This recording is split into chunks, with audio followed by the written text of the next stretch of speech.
رمضان المبارک میں سحری کے اوقات میں بعض لوگ آخری اذان تک کھاتے پیتے رہتے ہیں اور اس کے لیے سنن نبی داؤد کی حدیث کا حوالہ دیتے ہیں اور کہتے ہیں کہ نبی علیہ الصلوۃ والسلام نے ہاتھ میں موجود برتن سے حاجت پوری کرنے کی اجازت دی ہے۔ اجازت دی ہے، حکم تو نہیں دیا کہ آپ جو ہے وہ آخری 2 منٹ میں اٹھیں اور برتن ہاتھ میں پکڑ کے لگے رہیں 15-20 منٹ تک، یہ تو کہیں ذکر نہیں ہے۔ یہ بالکل غلط انٹرپریٹیشن کی ہے۔ بخاری اور مسلم دونوں میں حدیث ہے، نبی علیہ السلام نے فرمایا کہ جب بلال اذان دے رہے ہوں تو تم کھانا پینا ترک نہ کیا کرو، کیونکہ وہ رات کے اوقات میں اذان دیتے تھے نا۔ کس لیے؟ لوگوں کو اٹھانے کے لیے۔ اس وقت تو اٹھانے کا کوئی سپیکر وغیرہ ذریعہ یا کوئی الارم والی گھڑیاں تو نہیں ہوتی تھی۔ اور جب عبداللہ ابن ام مکتوم اذان دیں تو تم کھانا پینا چھوڑ دیا کرو، کیونکہ عبداللہ ابن ام مکتوم کے بارے میں اسی حدیث میں آتا ہے کہ وہ نابینا صحابی تھے، ان کو جب تک کوئی بتاتا نہیں تھا نا کہ بھئی اب طلوع فجر ہو چکی ہے، یعنی ختم سحری ہو چکی ہے، اس وقت تک وہ اذان نہیں دیتے تھے۔ ان کی اذان اناؤنسمنٹ ہوتی تھی ختم سحری کی، جس طرح ہمارے پاس ختم سحری کی اناؤنسمنٹ اس وقت ہمارے اینڈرائڈ ایپس ہیں، مسلم پرو جس طرح اینڈرائڈ ایپ ہے اس میں ٹائمنگ لکھی ہوئی ہے، گوگل میں ٹائمنگ لکھی ہوئی ہے، سلات ٹائم سافٹ ویئر میں آپ کو مل جائے گی۔ اسلام 360 کا نہیں مجھے پتا اس میں آئی ہے کہ نہیں آئی ہے، باقی ہماری ویب سائٹ ahlsunnatpak.com پہ بھی آپ کو دنیا کے آلموسٹ سارے ملکوں اور شہروں کے اس میں نماز کی ٹائمنگ اور ختم سحری یہ ساری مل جائیں گی تھرو آؤٹ دا ایئر۔ آپ کسی وقت بھی اس میں آپ ڈالیں تو وہ آپ کو نکال دے گا فرنٹ پیج کے اوپر ہی۔ تو یہ فیسلٹیز پہلے تو نہیں تھی، اذان ہی ایک ذریعہ تھا لوگوں کو یہ آگاہ کرنے کا کہ بھئی ختم سحری ہو چکی ہے، اذان ذریعہ ہوتا تھا۔ اب اس کانٹیکسٹ میں نبی علیہ السلام فرما رہے ہیں کہ اگر کوئی شخص اذان سنے اور اس کے ہاتھ میں برتن ہو، یہ سنن نبی داؤد میں حدیث ہے، مشکات میں موجود ہے، تو وہ جلدی جلدی اس سے حاجت پوری کر لے۔ کیوں؟ کہ اذان جب ختم سحری کے لیے دی جا رہی ہے، اس زمانے میں اذان ہو رہی ہے ایگزیکٹ ختم سحری کی، آج کل اذان ہو رہی ہے فجر کی، ختم سحری کی نہیں۔ Point to be noted. آج مثلا جیلم میں ختم سحری تھا نا 3:35، چھٹا روزہ ہے آج 1440 ہجری، تو آپ یہ نہیں دیکھیں گے کہ 3:35 پہ اذانیں شروع ہوں گی، کچھ 3:35 پہ ہو جائیں گی، کچھ 3:40 پہ، کچھ 3:45 پہ بھی ہوں گی، کیونکہ وہ فجر کے لیے اذان ہو رہی ہوتی ہے، اور اذان ہوتی فجر کے لیے۔ اس زمانے میں ڈوئل پرپس تھا، اذان ہوتی تھی ختم سحری کی اناؤنسمنٹ کے لیے بھی، اور وہ اذان ہوتی تھی عبداللہ ابن ام مکتوم کی، اور لوگوں کو اٹھانے کے لیے اذان ہوتی تھی حضرت بلال کی رضی اللہ تعالیٰ عنہ۔ تو آپ علیہ السلام فرمایا یہ جب اذان دے رہا ہو نا تو کھانا پینا ترک کر دو، عبداللہ ابن ام مکتوم۔ تو وہ اذان ہوتی تھی ختم سحری کی اناؤنسمنٹ کے لیے۔ جب ختم سحری کی اناؤنسمنٹ کے لیے ہو رہی ہے تو آپ علیہ السلام فرما رہے ہیں کہ اگر کوئی شخص اس وقت کھا رہا ہے تو وہ برتن جو اس کے ہاتھ میں ہے جلدی جلدی اس سے اپنی حاجت پوری کر لے۔ مطلب یہ کہ اذان کے دوران وہ ایک ٹرانزیشن پیریڈ ہے جس میں صبح صادق کا وقت ختم ہو کے فجر کا وقت داخل ہو رہا ہے۔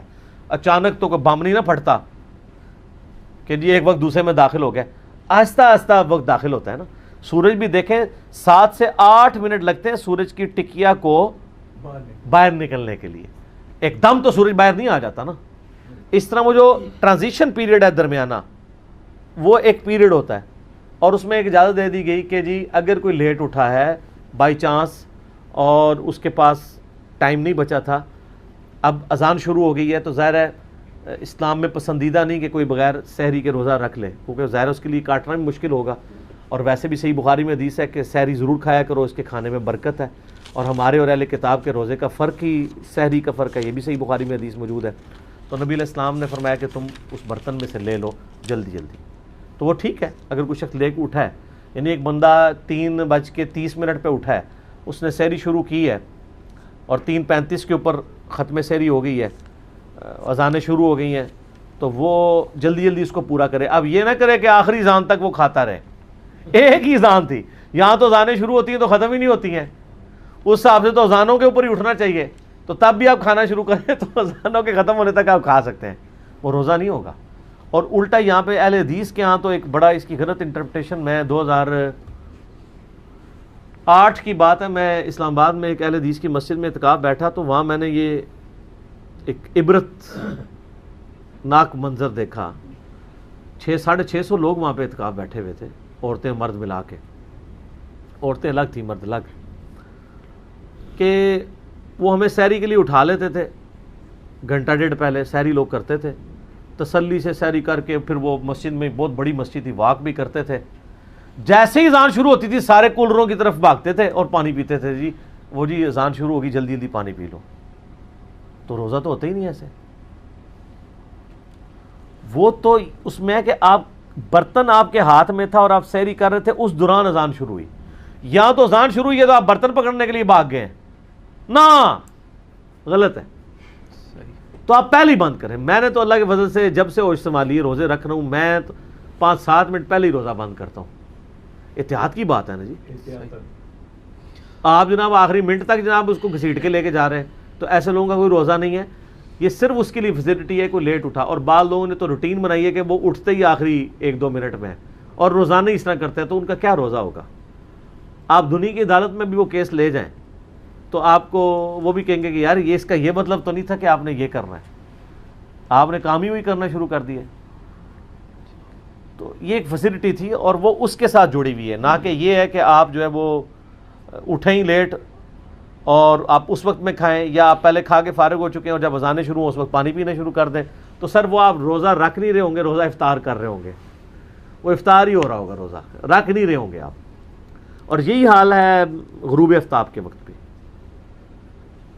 اکثر مسجدوں میں اذان 2-4 منٹ پہلے ہو جاتی ہے. آپ نے گھڑی کو فالو کرنا ہے، مسجد کو نہیں. مسجدوں کی گھڑیاں کیا سٹینڈرڈ ٹائم ہوتی ہیں؟ بہت کوئی بندہ احتیاط کرے تو ہوگا. اگر گھڑی مسجد کی سٹینڈرڈ ٹائم نہیں ہے، مسجد کی گھڑی سپوز 3 منٹ پیچھے رکھی ہوئی ہے کسی عالم نے، اور اس کے مطابق اب آپ ختم سحری کروا رہے ہیں، تو آپ کا تو روزہ مارا گیا. کئی ہیں وہ ہمارے آفس کے کلیگ ہیں، مجھے بتاتے ہیں، کہتے ہیں یار وہ ہمارا جو امام مسجد ہے نا، اس نے مسجد کی گھڑی جو ہے نا وہ 5 منٹ جو ہے نا وہ پیچھے رکھی ہوئی ہے. کہتے ہیں اس کو بڑا کہتے ہیں، مانتے ہی نہیں ہے. تو میں نے کہا کیوں رکھی ہوئی ہے؟ کہتا ہے وہ اترتے 1-2 منٹ لیٹ ہی ہو جایا کرتا تھا تو لوگ بڑی باتیں کرتے تھے، اس نے مسجد کی گھڑی 5 منٹ پیچھے کر دی. کتنا لیٹ ہوئے گا؟ کوئی 2-3 منٹ بھی لیٹ ہوئے گا تو پہلے ہی آ جائے گا. کہتے ہیں آپ اس کو لاکھ کہتے ہیں یار یہ گھڑی سیدھی کر، صحیح کر. وہ کہتا نہیں گھڑی نہیں سیدھی کرنی، اٹھانوں سیدھا کرنا ہے میں. تو اب چونکہ گھڑیاں ہیں سر، لہٰذا اب کا معاملہ بھی ذرا سختی ہوگا. آپ نے اینڈرائڈ ایپ کے مطابق اور کیلنڈرز، اور خصوصاً آج کل جو ڈیجیٹل واچ آئی ہیں نا ہماری مسجدوں کے اندر، جن کے اندر نمازوں کی ٹائمنگ وہ خود کیلکولیٹ کرتے ہیں، اور بلکہ وہ یار دیکھیں انہوں نے گھڑیوں کو بھی انفی شافی بنا دیا ہوا ہے. اس میں لکھا ہوتا ہے کہ میں انفی بن کے آپ کو دکھاؤں یا شافی بن کے. تو حالانکہ وہ فرق صرف ایک ہی نماز کا اثر کا ہے، باقی ساری نمازوں کے ٹائم سیم ہوتے ہیں. تو اس میں آپ سیٹنگ کر سکتے ہیں. وہ گھڑیاں بالکل صحیح ٹائم بتا رہی ہیں. ہمارے جہلم میں اہل حدیث کی مسجد کے کیلنڈر بنے ہوئے ہیں پاکستان بننے سے پہلے کے، 5-6 منٹ کا ان میں مغرب میں فرق ہے. وہ جلدی افطار کرو کے چکر میں انہوں نے 5 منٹ خود سے ہی ڈال کے پیچھے کے کیلنڈر بنائے ہوئے ہیں. جلدی افطار کا مطلب یہ تو نہیں ہے کہ آپ نے وقت سے پہلے افطار کرنا ہے. صحیح بخاری میں حدیث موجود ہے، سیدہ حفصہ کہتی ہیں کہ نبی علیہ السلام کے زمانے میں ایک دفعہ بادل آ گئے تو ہم لوگوں نے افطار کر لیا، کیونکہ اس وقت تو انہوں نے یہ سمجھا کہ غروب آفتاب ہو گیا، کیونکہ علم غیب نہیں ہوتا تھا اس زمانے میں، یہ بعد میں آیا ہے. ہاں سائنس وغیرہ کے تھرو ہے نہیں، علم غیب نہیں ہوتا تھا، کیونکہ علم غیب تو بزرگوں کو ہوتا ہے نا، صحابہ کو اور امہات المومنین کو تو علم غیب نہیں ہوتا نا.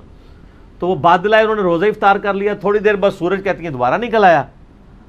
تو پھر وہ تابعین نے پوچھا کہ بھئی پھر اس روزے کا کیا بنا؟ ان کا روزے کا کیا بننا تھا؟ روزہ قضا کیا ہم نے. یعنی آپ اگر غلطی سے بھی پہلے روزہ کھول لیتے ہیں، روزہ گیا نہ گیا. اور اس سے یہ بھی مسئلہ پتہ چلا کہ صحابہ کرام کو علم غیب نہیں تھا. سورج جو بادل کے پیچھے چھپ جاتا تھا ان کو یہ نہیں پتا ہوتا تھا کہ شام ہوئی ہے کہ نہیں ہوئی ہے. اس لحاظ سے آج کل یہ غلطی نہیں ہوتی ہے. سر یہ اس وقت دن کے یہ تقریباً 5:25 ہونے والے ہیں نا، اس وقت کالے بادل چھا جائیں، سورج بالکل غائب ہو کے ستارے بھی نظر آ جائیں، ہم میں سے کوئی روزہ کھولے گا؟ کیوں؟ گھڑی موجود، گھڑی ہے. جو آپ کے کس بزرگ رحمۃ اللہ علیہ نے بنائی تھی گھڑی، وہ مجھے نام اتر رہا ہے میرے ذہن سے. ہمارے والے تو یہ سب نہیں بناتے. کیوں؟ ਤੁਹਾਡੇ ਬਜ਼ੁਰਗ ਇਲਮ غیب ਤੇ ਸਭ ਕੁਝ ਜਾਣਦੇ ਨੇ, ਪਰ ਹਦੀਸਾਂ ਸ਼ੈ ਇੱਕ ਨਹੀਂ ਬਣੀ ਉਹਨਾਂ ਕੋਲੋਂ। ਨਹੀਂ, ਉਹ ਹਦੀਸਾਂ ਨਾ ਉਹਨਾਂ ਕੋਲੋਂ ਘੜੀ ਬਣੀ, ਨਾ ਉਹਨਾਂ ਕੋਲੋਂ ਤੇਲ ਦਰਿਆਫਤ ਹੋਇਆ, ਨਾ بوئنگ جہاز بنیا، ٹھیک ہے؟ نہیں، وہ حدیثیں سناتے ہیں۔ اچھا، لیکن یہ ہے کہ جہازوں کو وہ ڈوبی ہوئی بیڑے تار دیتے سن۔ وہ کہتے ہیں نا وہ جناب شریف تھانوی صاحب کے پیر صاحب کے بارے میں کہ کندھا ان کا چھلا ہوا تھا، انہوں نے کہا وہ ایک کشتی ڈوب رہی تھی، انہوں میں سہارا دے کے آیا، کندھا چھل گیا دو نہیں، اصل میں ان سب چیزوں میں نہیں پڑھتے، کیونکہ کہتے ہیں وہ من تشبہ بقوم فہو منہم، اس حوالے سے وہ نہیں پڑھتے۔ تو اس کا مطلب ہے کہ یہ ہمارے جو علماء ہیں آج کل پھر وہ ٹچ اسکرین موبائل بھی یوز نہیں کرتے، استعمال بس ضرورت کے تحت، مجبوری ہے۔ جو سر ہماری ضرورت تھی وہ ہمیں دیں نا آپ، ٹھیک ہے؟ آپ اسلحہ استعمال کر رہے ہیں گوروں کا، گاڑیاں ان کی استعمال کر رہے ہیں، اور اس میں آپ من تشبہ بقوم فہو منہ، جس نے جس قوم کی مشابہت کی وہ انہی میں سے شمار ہوگا۔ یہ تو عبادت کی کیٹیگری میں چیزیں فعال ہوتی ہیں، اس میں آتا ہے۔ گھڑی میں یہ قرآن پاک کس بزرگ رحمۃ اللہ علیہ نے وہ پرنٹنگ پریس بنایا تھا جس میں یہ قرآن پاک پرنٹ ہوتے ہیں؟ شاہ فہد پرنٹنگ پریس تو لکھا ہوا ہے، لیکن سر نہ یہ شاہ فہد نے بنایا ہوا ہے اور نہ ہمارے کسی بزرگ نے بنایا ہوا ہے، گوروں کا لگایا ہوا پرنٹنگ پریس ہے۔ یہ دارالاسلام کی کتابیں جو چھپ رہی ہیں حدیث کی، گوروں نے لگایا۔ خرید فروخت تو جائز ہے نا، مشینری وغیرہ؟ نہیں، وہ ٹھیک ہے، لیکن مجھے بتائیں کہ آپ نے پھر دین کو کیا کنٹریبیوٹ کیا ہے؟ آپ کی اینڈرائڈ ایپ مسلم پرو پتہ کس نے بنائی ہے؟ کرسچن نے بنائی ہوئی ہے، دنیا کی سب سے بڑی ہے اینڈرائڈ ایپ جو ہے، اے بھی لے جاؤ آج۔ اور یار اونتے بزرگ تھوڑے پڑھ لکھ کے سن، کہتے ہیں نہیں ہمارے بزرگوں میں بھی پڑھے لکھے لوگ موجود ہیں، بڑے بڑے اس وقت دنیاوی تعلیم یافتہ ہیں، اون ہی کچھ کر دیں دے۔ ابھی بھی مسلم پرو جو ہے وہ ایک کرسچن نے بنائی ہوئی ہے۔ صحیح۔ تو یہ اس طرح کی ایپس کی وجہ سے اب آسانی ہو گئی ہے۔ تو آپ جو ہے نا اب گھڑیوں کو فالو کیا کریں، نہ اذان پہ روزہ بند کریں، نہ اذان پہ روزہ کھولیں، کیونکہ نہ ان کی اذانوں کا اعتبار ہے، نہ ان کی مسجد کی گھڑیوں کے سٹینڈرڈ ٹائم ہونے کا اعتبار ہے، نہ ان کے ٹائم ٹیبل درست ہونے کا اعتبار ہے۔ وہ اتنا نہ فرق۔ ہمارا تو اہل حدیثوں کے ساتھ جھگڑا ہی یہی رہتا ہے جیل میں کہ یار تم لوگوں کے بزرگ جو ٹائم ٹیبل بنا گئے ہیں، وہ تو دارالاسلام والے جو اب لیٹسٹ بتا رہے ہیں ہمیں، ان کے جو ٹائم ٹیبل ہیں اور جو گوگل کا اور اینڈرائڈ ایپس کا وہ سیم ہے، آپ کا چارٹ اس کے مطابق بھی نہیں ہے۔ چلو اپنی مان لو، دارالاسلام والوں کی نہیں مانتے۔ اب یہ شکر ہے ڈیجیٹل واچ جو آئی ہیں نا، ان کی وجہ سے کافی حد تک مسئلے حل ہو گئے ہیں۔ ابھی بھی جو ڈیٹ ہے نا وہ اس واچ کے مطابق نہیں روزہ کھلوا رہے ہوتے ہیں۔ ٹھیک۔